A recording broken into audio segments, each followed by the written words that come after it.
խոսում է սիրո մասին եւ ասում է թե ինչ բան է սերը պետք է որոշակի գործողություններ դրսևորում ունենա։ Սա էլ շատ կարևոր հանգամանք է։ Այսինքն նշանակում է ինչ որ բան ուզում է հանրությանը տեղյակ պահել։ Ես կարծում եմ ինքը միշտ է այդպես խորհուրդներով խոսացել եւ իրա եւ Նիկոլ Փաշինյանի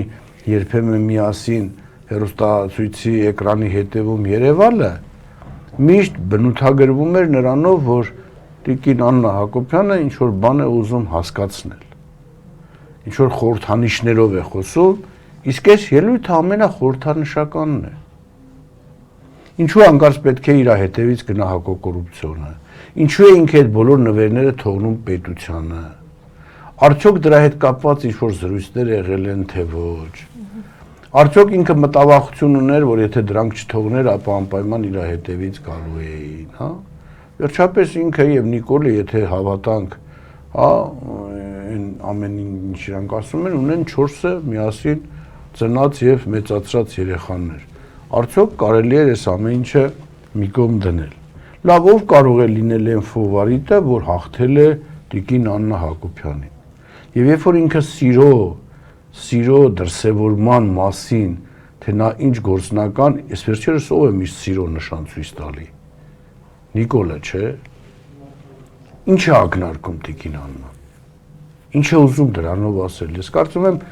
էմոցիոնալ մոտենալ Տիկին Աննայի այս ելույթին, Քավլիցի, ինձ համար միշտ ցավ է, որ ընտանիքները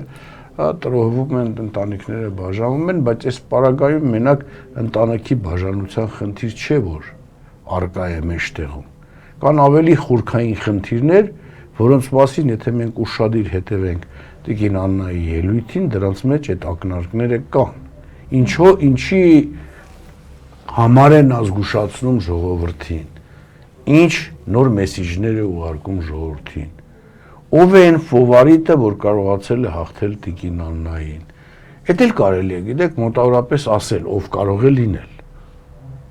Իհարկե նույնիսկ եմ կրկնում, սա բացարձակապես ենթադրություն է։ Բայց եթե նայում ենք Նիկոլի վարքագծին, նույնիսկ եմ կրկնում, նշանակում է դիմացը եւս մեկ ուրիշ ուժեղ կին է։ Կին, որը միայնակ է,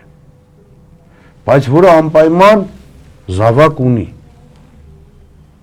որովհետև ինչ որ փորձառություն պետք է անցած լինի այդ կինը։ Օրինակ իմ մոտ նույնիսկ տպավորություն է առանձնացել, որ այդ կինը ջազի հետ պետք է կապ ունենա։ Նիկոլի հեծանվավազքը ջազով փոխարինելու